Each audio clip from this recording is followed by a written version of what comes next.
Welcome to another edition of the Bleav in Georgia Dawgs podcast on the Bleav Podcast Network, the number one podcasting network for professionals. I'm Corey Burton. I'm your host. I got a great guest on here. He is from Positively Ole Miss. You can find him there. Soon to be a huge channel launch. It's under construction, so it's going to be kind of a under construction type launch, but it will be launching and it will be geared up to go full speed in 2021. He is Stephen Willis. Steve, how you doing, man? I'm doing quite well. How you doing, Corey? Man, you know, I'm doing great. NFL starts this weekend. College starts this weekend. SEC starts in a couple of weeks. So we're getting closer and closer and closer. So it's just that time of year, man, and it's exciting. And I'm raring to go. So this show is brought to you by BetOnline.ag. The wait is finally over. Football is back. You might not be at the game this year, but you can still be in on the action at BetOnline. Steve, when I said I was raring to go, I've done something that I've never done before. I've made some bets. All right. Really? I made a prop bet on tonight's game, actually, as we record this. The Kansas City-Houston game, I made a prop bet, $5 that both teams would score over 24.5 points. And then I also took the Bills and the under in their game versus the Jets. So I got $15 out there on the line. So it's going to be a great did I make the right bet? Taking the under is always a good call in this COVID situation. So basically underdogs and the under are kind of making hay at the moment. Yeah, and I think the Jets are just so bad that they can't. I just don't think they're going to be any good. Also, if you head on to BetOnline, there's a $100,000 NFL blackjack tournament. It's a free entry, so that's cool too. So from game spreads and totals to team, player, and coaching props, BetOnline gives you more options to wager than any place online. And there's always the online casino as well. It never closes. There's always live tournaments. And, of course, blackjack is also my favorite game, Steve. So head to betonline.ag today. Take advantage of all the great sign-up bonuses. Again, that's betonline.ag and sign up today. BetOnline, your online sportsbook experts. So, Steve, Positively Ole Miss, let's talk about your site real quick. Let's talk about your channel. You are heavily lean on Ole Miss, but I would consider you just a general Mississippi expert. So I theoretically could come to you and talk about Southern Miss, what you so I guess affectionately call them the mustard buzzards, and also we'll talk a little bit about Mississippi State today because being in Egg Bowl country, you do know a few things about Mississippi State. So Steve, talk about your channel. Yeah, Positively Ole Miss. Basically, what we decided to do a few months back is when we were shut down from COVID and you needed that workspace to be work. And while people were changing the way that we work, I kind of want to change the information that information gets put out. So basically what we are doing is we are simulcasting all of our stuff on just everywhere. And you can see it on the social media that you already go to. So it's not even like a situation where you move to a office or anything. We're trying to get you somewhere. It's not like that. We're coming to you. We're the door-to-door salesman of sports information. And eventually we're going to, like next spring, go all video, all TV.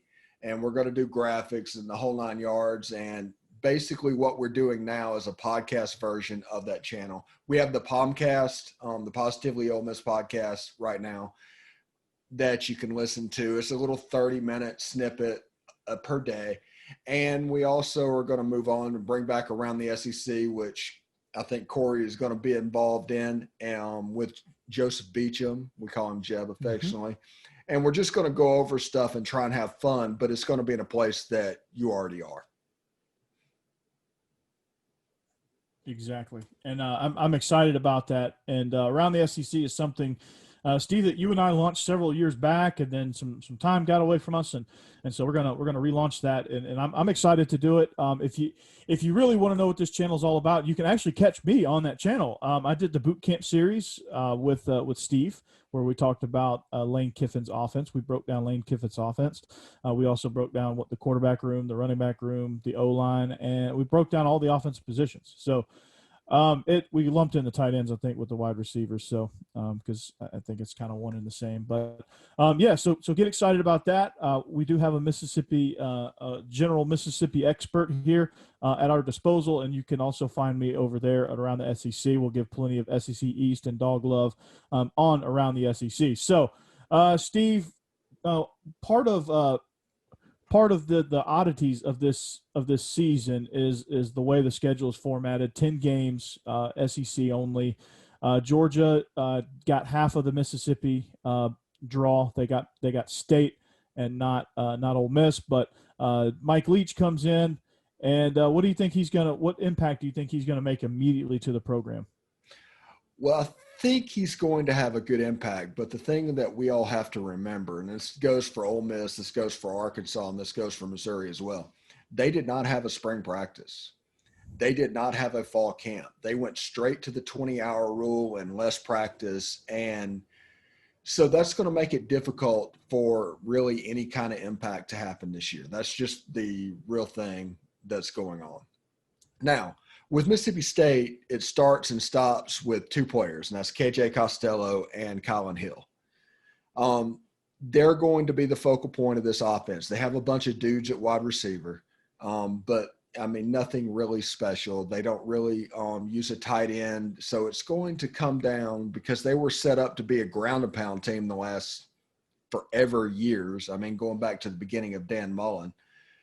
So we have a system change. The Mike Leach system will require repetition, and they did not get it. So early in the season, I expect them to be a little bit disheveled.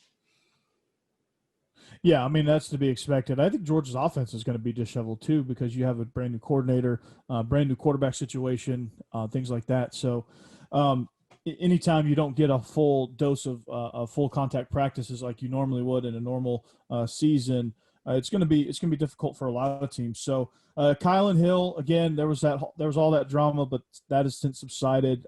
He's going to be a special player for the Bulldogs. And knowing what Mike Leach's philosophy is, how much does he involve Kylan Hill? Because this is probably by far the best running back Mike Leach has ever had. Alex Borghi was great, but he is not anywhere near the talent level that Kylan Hill has. I expect him to catch 5 or 6 balls a game, honestly. He has been a real surprise with his hands and in the pass game usage that they're just kind of excited about at the moment. Also, another thing, you got KJ Costello at the top, but fighting for second team reps is Will Rogers.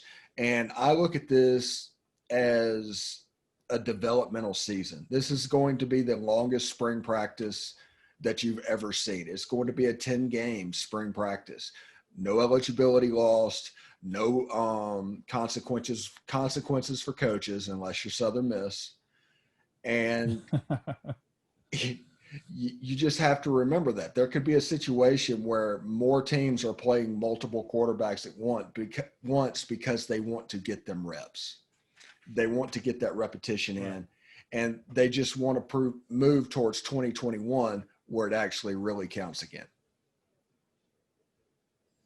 Yeah, I mean, I think that's the goal for a lot of people, and I think with the way things are moving, I think you're going to see that. And this offense is going to be explosive. I mean, they have they have some guys coming back. Osiris Mitchell at wide receiver. He's going to be a dude, and he's going to be kind of like what Mike Crabtree was for Leach when he was at Texas Tech. So we know the passing game situation. We know they're going to be tough to stop because he's dialed in as far as that goes, as far as calling concepts, things like that. You'll see mesh, you'll see you'll see all verts, you'll see Y cross, you'll see all the air raid staples that Mike Leach brings to the table. And what impresses me the most is that you see a lot of these coaches with what I call either the Waffle House menu, which is the giant card with little font, or the cheesecake menu, which is they have like 4 or 5 of those big long menus with the binder rings. I call that the Cheesecake Factory menu because it's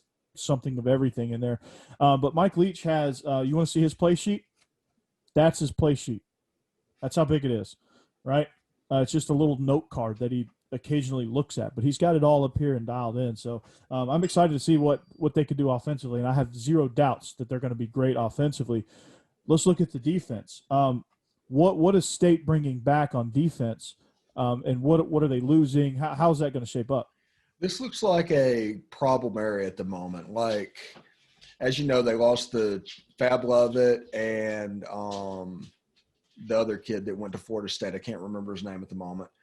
They were going to be starters on this defense. Mm-hmm. So anybody that tells you that it's not a big deal, it is a big deal.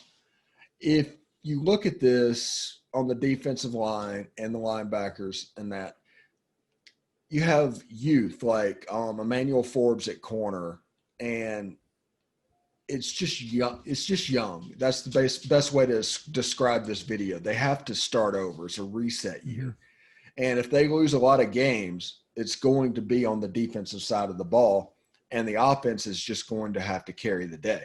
Now, whether they can or they can't, who knows? Yeah, that's to be determined. Is there going to be any freshmen that jump in on the defense? And we'll talk about Malik Heath here in just a minute, but is there any freshmen you foresee? Emmanuel Forbes, which I Bleav jumped up to the first or second player in Mississippi last year that they signed with, is going to play this year. With them losing 6'1" corner. Yeah. But you deal with that. Take those lumps as a freshman, so when he's a junior, he's a stud. Mm-hmm. It's kind of the way that's set up. It basically, this freshman that I am hearing the most buzz about from Mississippi State is Will Rogers at quarterback and Tulu Griffin at wide receiver. Yeah, and those two guys. I mean, obviously, the offensive studs are probably going to roll in. Malik Heath is one that also jumps out. He is, he signed this past December, and 6'3" receiver. Again, just bolstering that receiving core just to make them even more explosive. But defensively, I mean, this is your year, because I mean it counts, but it doesn't really. So this would be the year if you're going to throw a whole bunch of freshmen to the wolves. Let's do it. And by the time they get to Georgia, a lot of these guys won't be considered freshmen anymore. I mean, they'll be officially considered freshmen, but they won't be as far as game experience. So they'll be dangerous by the time they roll into Athens, I think in late November. And I think it's right before the Vandy game, which is the second to last game of the season for Georgia. So, they're going to be dangerous by the time they roll through there. The offense will be clicking, I'm sure. Defense will be trying to figure it out still, but I think they'll be a lot further along. So, hopefully if there's competition with young guys and veterans, I think the young guys should win out in this scenario, because you're rebuilding. There's no need to, again, the veterans can play, the seniors can play. But if they're not complete difference makers, then why not go with the young guys? Yeah, this is a completely developmental season. If you treat it differently, you're doing it wrong. Exactly. So let's jump over to Georgia, Steve. Well, before we do that, really, what are your thoughts on the 10-game template? I really like it if it moves forward. Maybe go back to 11 games and go a 10+1. I don't think they'll do it. I think that it will be nice to go someplace more than once every 12 years or something. So, yeah, I like it. I think they should definitely. I like the Power 5 games as well. Like, we're going to miss Alabama and USC this year. Yeah. We're going to miss we're going to miss Georgia, Virginia. Mm-hmm. No. We're going to miss some of those matchups. I mean, even outside of the SEC, you were set to see, I think it was it Ohio State, Oregon? Yeah, they were going to play. Wisconsin had a big game lined up with somebody. I mean, you're going to miss a lot of these interconference games. So, I mean, I'd like to see a 9-game schedule template with one Power 5 and one FCS, and then one like Group of 5 schedule. So like you have one from each level. Like you have your warm up FCS game, then you have your non-conference games, and then somewhere in there you have your Power Five non-conference and a Group of Five non-conference, so that you can promote within those conferences as well. So, but I like the 10-game template this year. I think we've got some great matchups across the board, not just with Georgia, but I think looking at Georgia's schedule, starting off on the road at Arkansas, that'll be tricky because it's the longest road trip of the year. You get 2 back-to-back home games, Auburn and Tennessee. Great games to get at home in this scenario. The game that scares the crap out of me, Steve, is the Kentucky game. Kentucky on the road right before the bye. That game scares the what out of me. Yeah, we because just comes did on our the heels of the Alabama game. Yeah, we just did our breakdown of Kentucky, and we just did our breakdown on Kentucky and their offensive and defensive lines and the players they have coming back off an already built system is pretty stacked at the moment. The Terry Wilson coming back, the running backs, I mean, they could be very dangerous, especially towards the end of the year. I think if you catch them early, you want to catch them early because Terry Wilson hadn't quite gotten his feet back because he hasn't gotten the reps because like I said, no spring, no fall camp.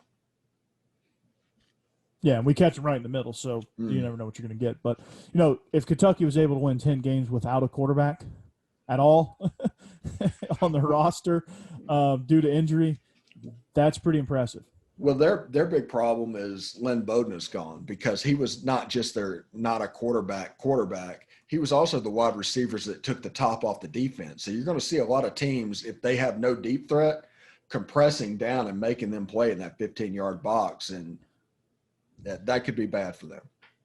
Yeah, that could be bad. So they're going to have somebody emerge there. But, speaking of Georgia's quarterbacks, they had a guy transferred in that was going to be able to take the lid off a lot of defenses. Jamie Newman decides to opt out due to COVID.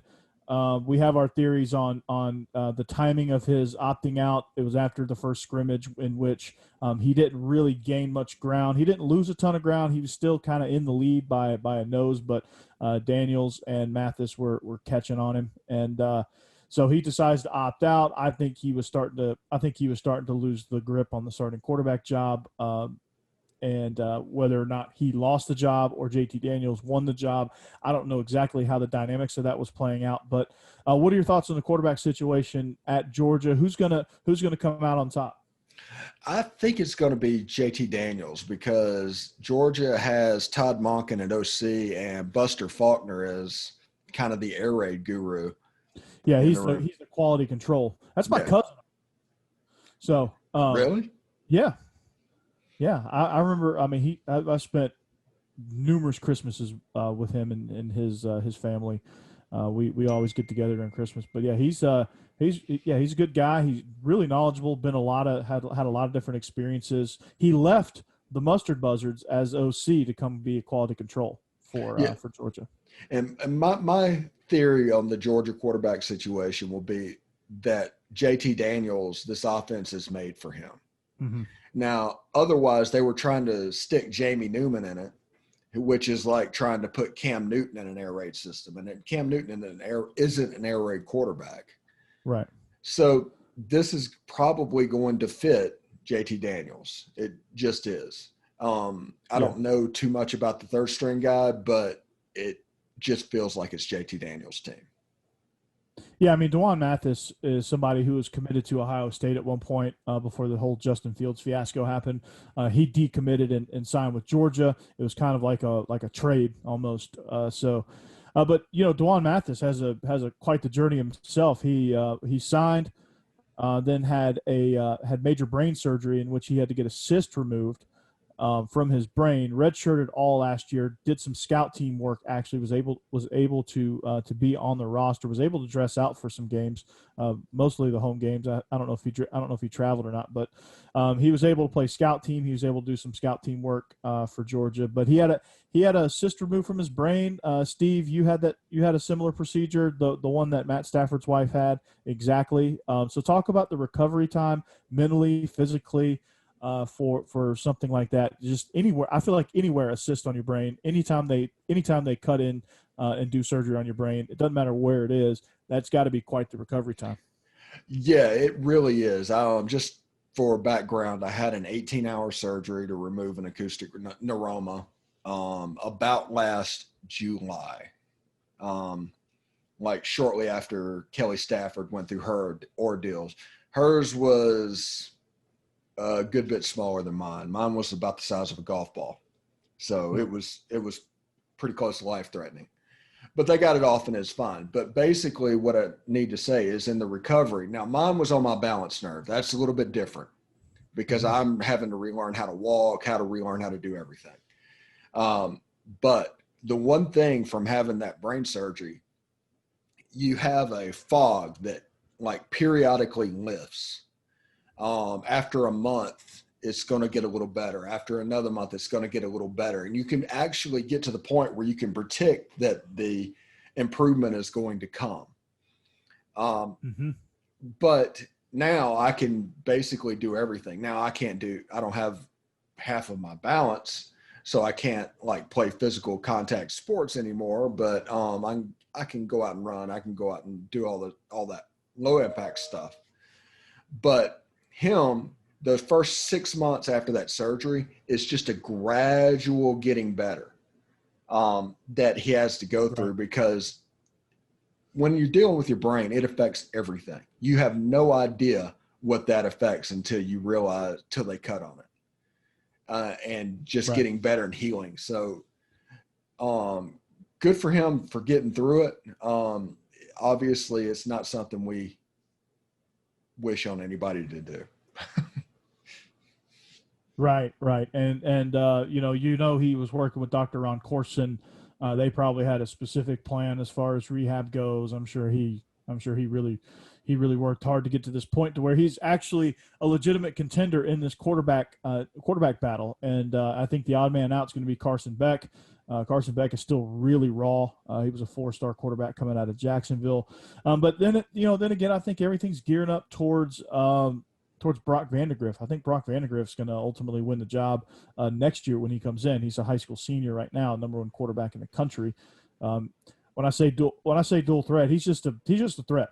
He could do it all. And he's one of those that, like Justin Fields, can fit into any offense. I don't believe that Justin Fields wasn't a right fit for Georgia's offense. He's a right fit for anybody's offense. I just don't think they developed him correctly. I don't think they developed him well.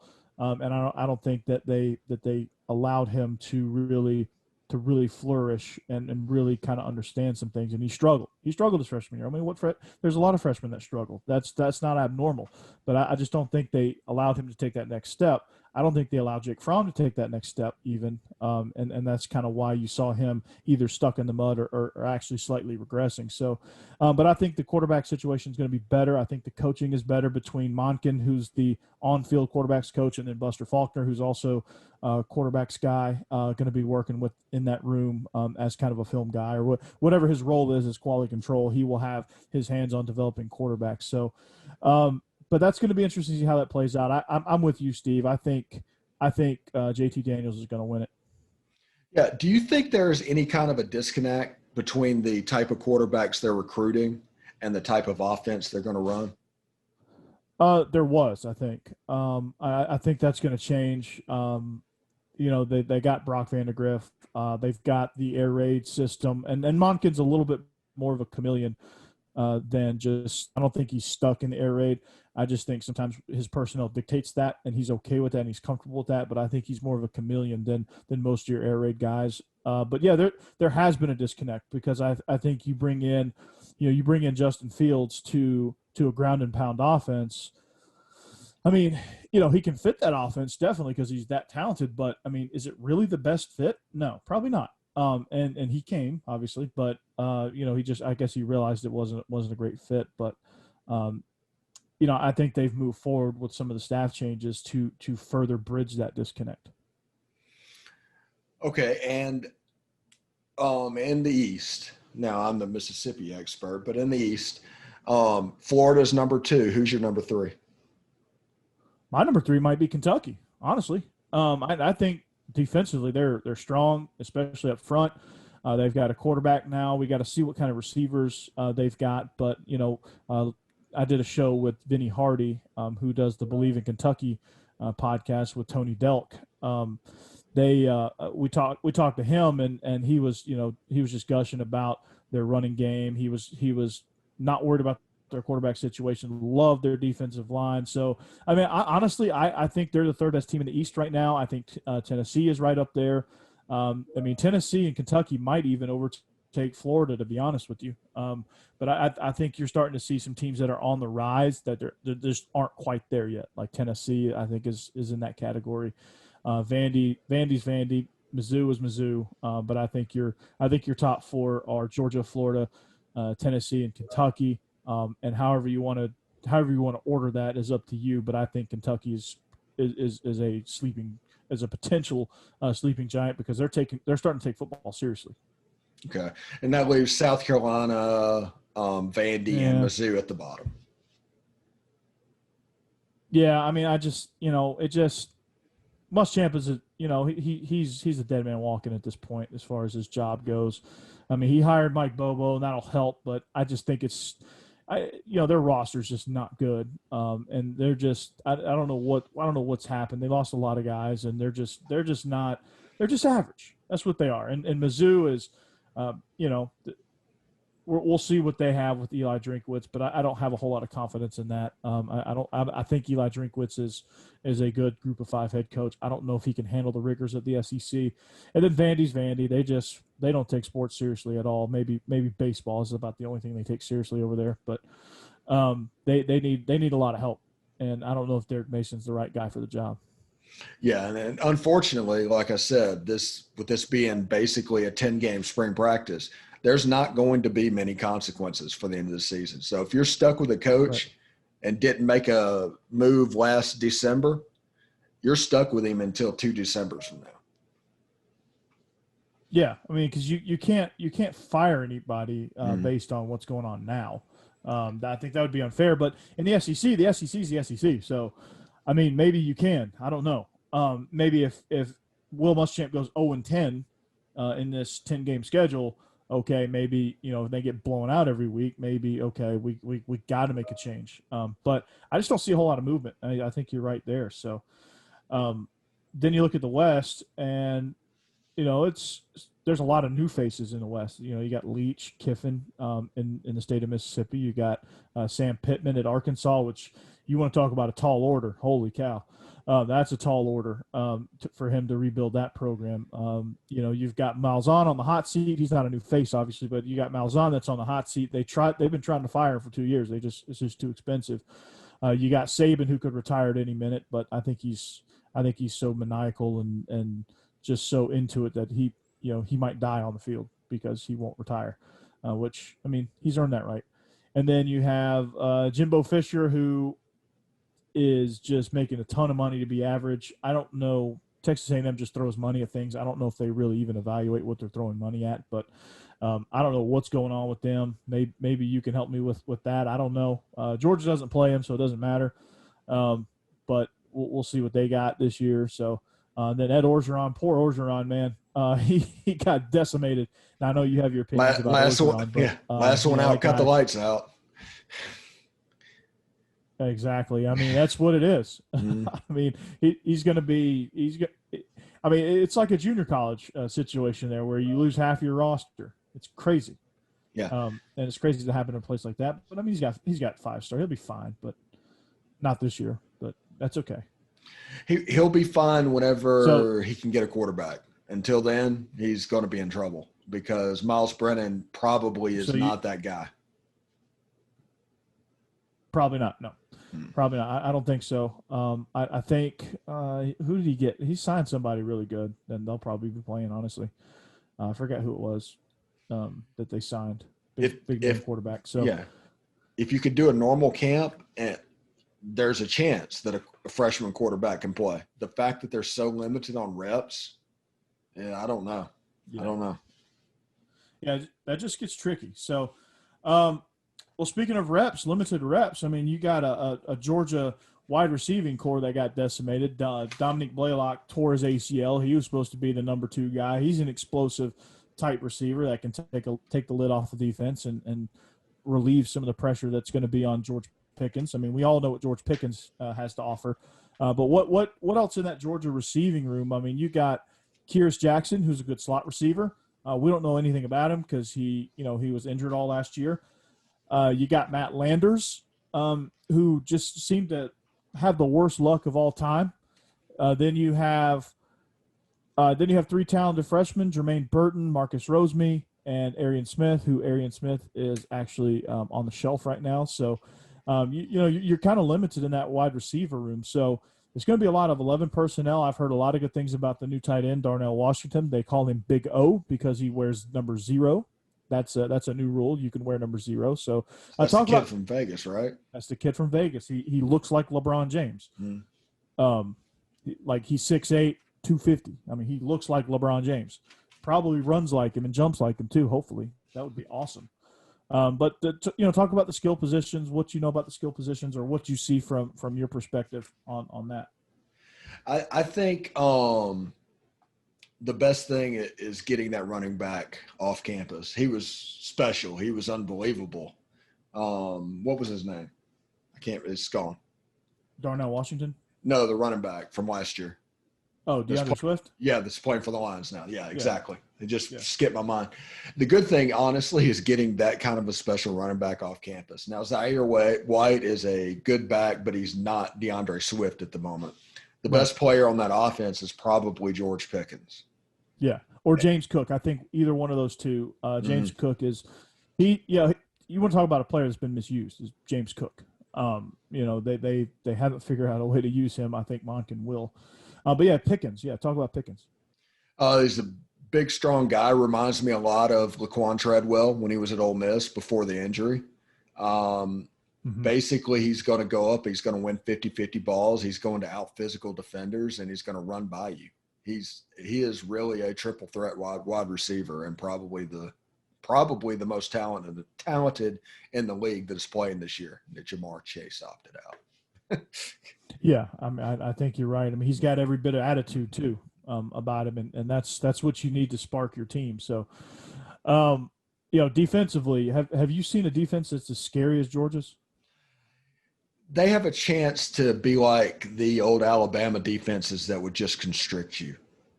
They have a chance to do that. And if they can hit that and only need to score 20 points on offense, it doesn't really matter. But then you add JT Daniels, Zaire White, George Pickens, Darnell Washington on the offense.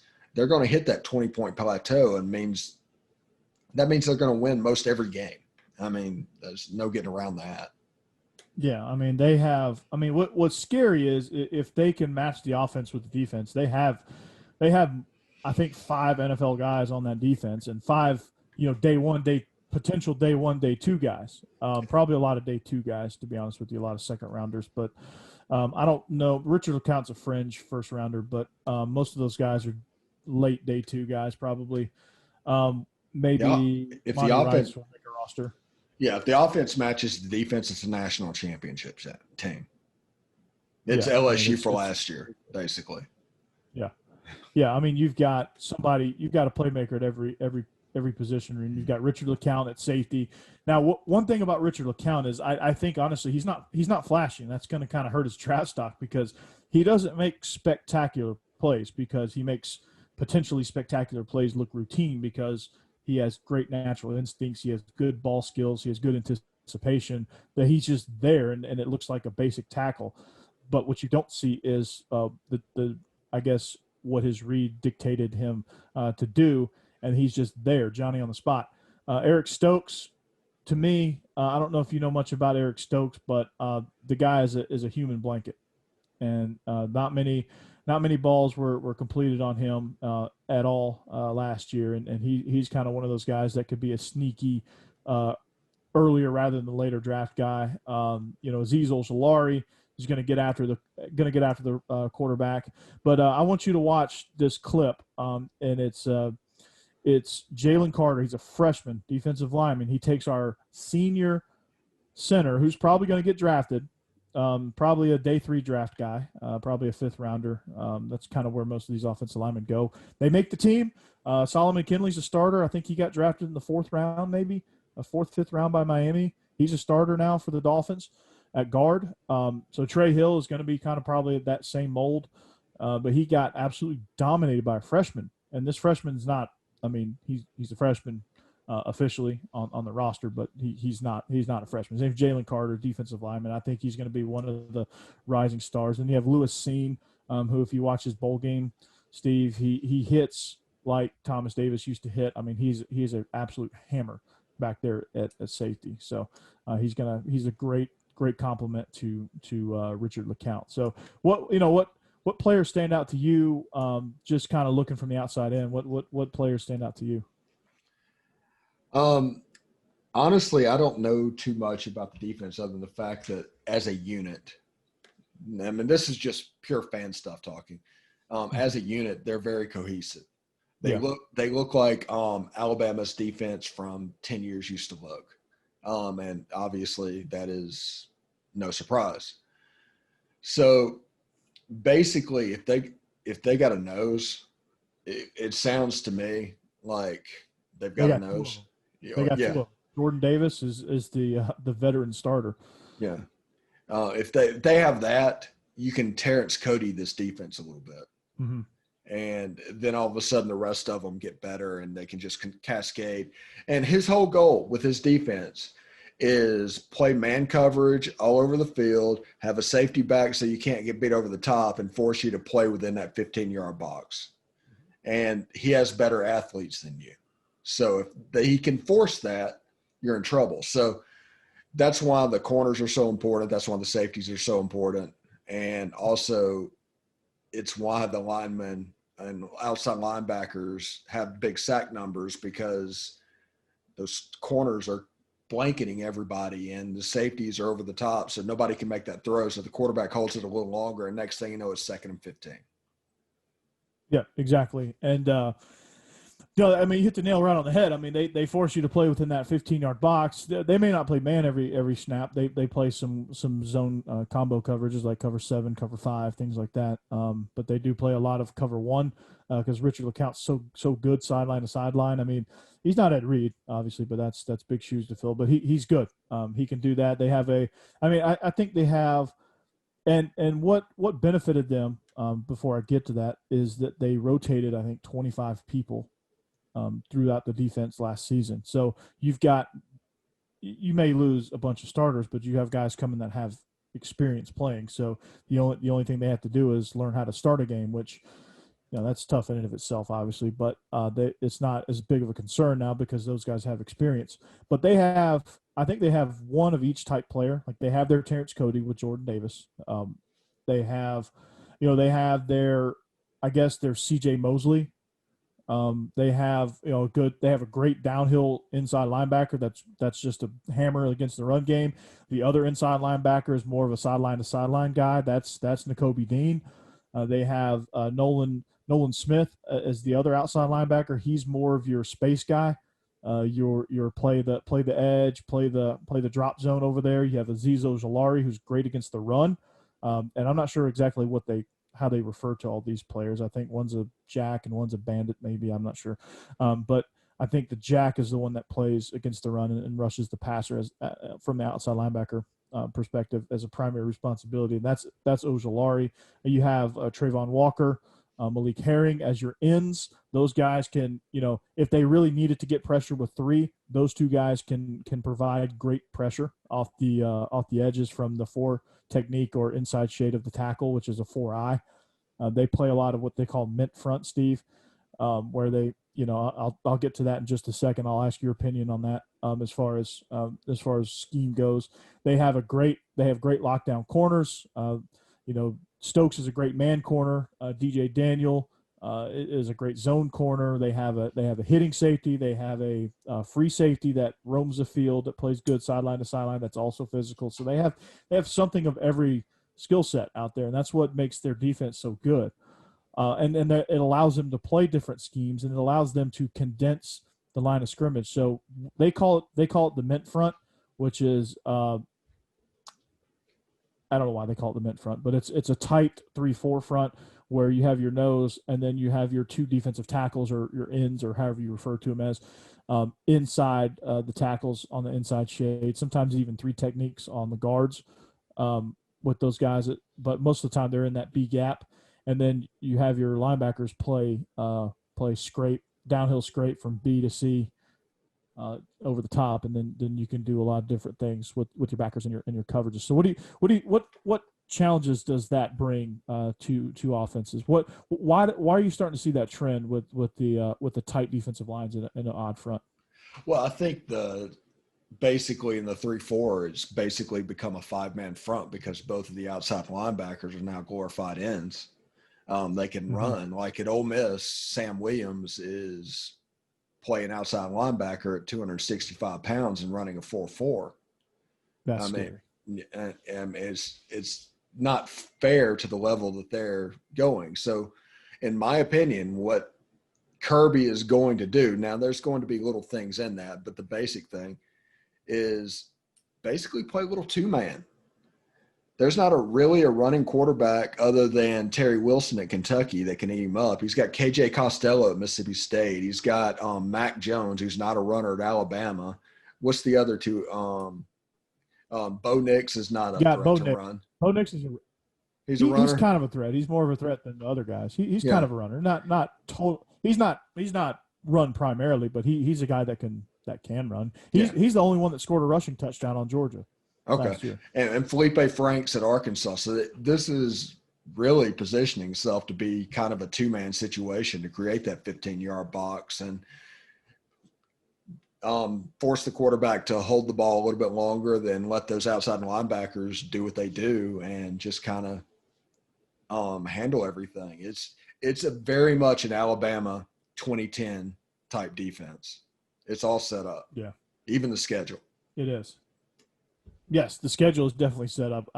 If you can make it through the gauntlet of the first 5 games, which I consider Arkansas in that gauntlet because it's a long road trip and it's the first game for an offense that's never really played together in many live situations. So who knows? But it's going to be set up to be. I mean, obviously, defense is going to rule the roost for the Dogs this year. Offensively, he's going to have to kind of figure it out, figure out a way to scheme George Pickens opens. Here's my goals, and you can agree, disagree, whatever from your perspective. But the goals for the offense is get Pickens the ball, get him open, get him in space, get him over the top, get him in some open zones in the middle. Okay, use James Cook all over the place. Use James Cook as your primary weapon. He's somebody that can do. He can run between the tackles. He can catch jet sweeps, and he can do screens, and he can even run routes as a receiver, as a fourth receiver. If they want to go a 10 personnel type look, it'll be 20 personnel and a 10 personnel formation probably with a lot of that stuff. They can go empty with James Cook in the game and not lose anything. So get James Cook and Pickens the ball, feed the offense through them, figure out what Washington can do for you, figure out who the other supporting receivers are going to be, get these freshmen up to speed. The offensive line, solve the right tackle situation. I think Jamari Sawyer is going to be the next big drafted guy off that offensive line. I think he's a day 2 guy. He's just like Isaiah Wynn, if not more athletic than Isaiah Wynn was. But Jamari Sawyer has played inside at guard. He's played at tackle. He's played just about every spot except center. And he's good universal offensive lineman. So it's going to be, find a way to filter the ball to Cook, find a way to filter the ball to Pickens, let everybody else kind of figure it out and try to survive. Let your defense carry you. Don't be afraid to punt. Okay, punting is okay when you're Georgia. It may not be okay if you're Tennessee. It may not be okay it's definitely not okay if you're Vandy. May not be okay if you're Tennessee, but it's okay if you're Georgia because your defense is nightmarishly good. And just let your defense do its thing. Don't put them in bad spots. Take care of the football. Score 24 to 31 points, anywhere in that range. That should be enough to win most ball games on this schedule. And let's just get through the season and try to gel as you go offensively. So you feel like that's a pretty good plan? Yeah, I think we're going to see a lot of 3-level triangles between Pickens, Washington, and Cook. Yeah. I think it's going to be set up to where the linebackers can pick their poison and put them in conflict. Yeah, absolutely. So let's talk Ole Miss a little bit. Positively Ole Miss, you are Ole Miss expert first, Mississippi expert second, and the rest of the conference third. So let's talk about Ole Miss is going through a similar quarterback situation. John Rice Plumlee and Matt Corral. We talked back in the spring as far as all of that situation goes. We broke down the quarterback room. I think. Not sure what's going on. Maybe injuries are taking part, but I think we may have read that wrong. I don't know. What's the deal there? Well, currently Matt Corral has a slight lead, apparently. And we preface this with, as probably is the case at Georgia, we've seen next to nothing. Mm-hmm. But John Rice Plumlee got a little nick on a hamstring, missed the last scrimmage. But that's okay. They also sat out Elijah Moore and Jerry Neely just to prevent them from getting hurt. But Corral has the tools to be the starter. There's nobody who's doubting that. Nobody is thinking that, he can't do this job. He can't win this job. He should be the favorite because he has all the tools. The problem with him is decision-making. The problem with him is, I don't want to say swag is too important, but we're in a situation where he would improvise plays from Rich Rod last year. Even on the last drive, the big 4th and 25 play against Mississippi State, he called his own play. You can't do that with Lane Kiffin. That's a red flag. And this last season, or this last scrimmage without Elijah Moore and Jerry Neely, he was at 10% on third down and had 4 turnovers. And this is with an offense that has dominated to this point. So is he that dependent on Elijah Moore and Jerry Neely? Is JRP the real reason that the offense was moving earlier? We don't know. Right. And you probably won't know until you get in there. Is it going to be a situation where multiple guys play throughout the season or multiple guys play throughout the first games?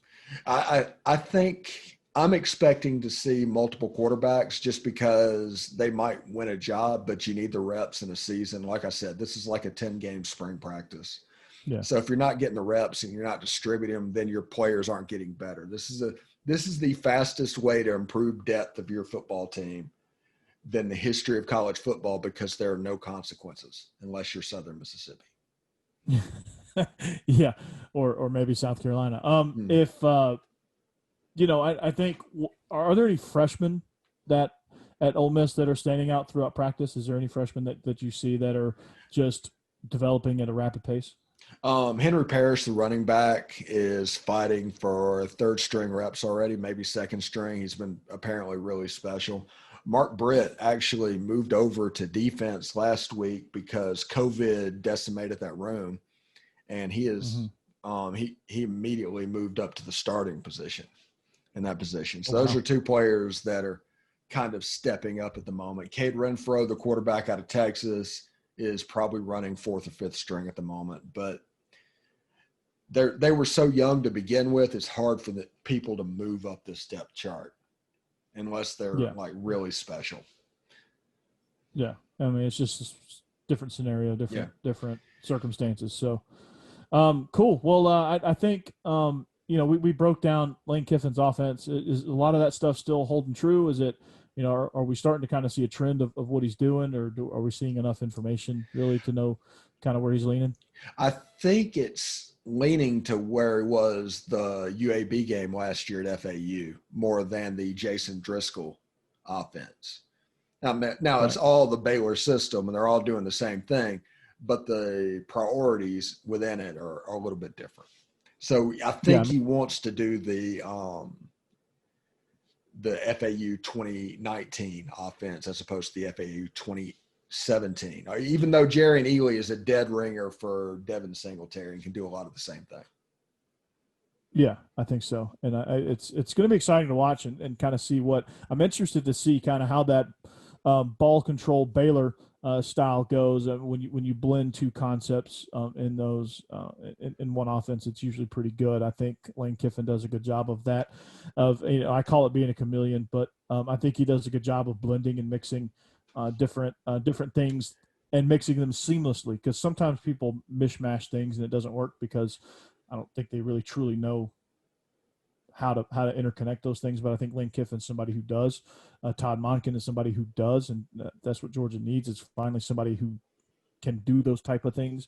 Haven't had that really, and I think Kirby's going to realize throughout the course of the season he can just stand back and watch and let Monken do his thing. And I don't think he paid Monken whatever he paid him 1.6 to come in and take orders. So, so Steve, at Positively Ole Miss, is that where we can find you? Yeah, we don't have a location on the web. You can follow us on your Apple Podcasts. You can subscribe at YouTube. You can join our Facebook group. You can follow us on Twitter. We're kind of wanting to put this wherever you are. All right. So there you go. If you need a lot of information on Ole Miss, there you go. If you are a dog that kind of takes in Ole Miss as your second favorite team, go check out Steve. Go check out his stuff. He does a lot of great work. I wouldn't have jumped on his channel and helped him out if I didn't think he did. But he tremendously is going to be driving a lot of good content, and genuinely going to be driving a lot of content, and it's going to be great, solid information, all for free. And I think you're going to get a great podcast. I think you're going to get some great video elements coming out next season as he builds. Again, like you said, this is a 10-game spring that goes for us too. This is a spring season for me on this Bleav in Georgia Dawgs podcast. This is going to be one of those where we build it and really gear up to be full steam ahead by next fall. So I'm excited. I'm excited the direction this podcast is going. I'm excited for Steve. I think he's getting some momentum with Positively Ole Miss. I think you're starting to see him live stream some stuff. So that's going to be really good. Then I'm also excited for my bet. Our partners at betonline.ag have provided me an opportunity to do some things that I enjoy doing in my once every 4-year trip to Biloxi to go to a casino. So that it's a lot of fun. I like playing blackjack. That's my favorite table game, and they have that. So a lot of good things happening. Mississippi State, they're going to be scary on offense. That's not surprising with who they have as head coach. Defensively, they're going to have to figure some things out. Defensively, they're going to have to figure out who can do it versus what they can do. It's going to be more personnel-based problems and scheme-based stuff. So they'll get that stuff figured out. So that's our loose preview on Mississippi State. So with that, for Steve Willis at Positively Ole Miss, I'm Corey Burton, and I hope you enjoyed the show. Thank you, and go Dogs.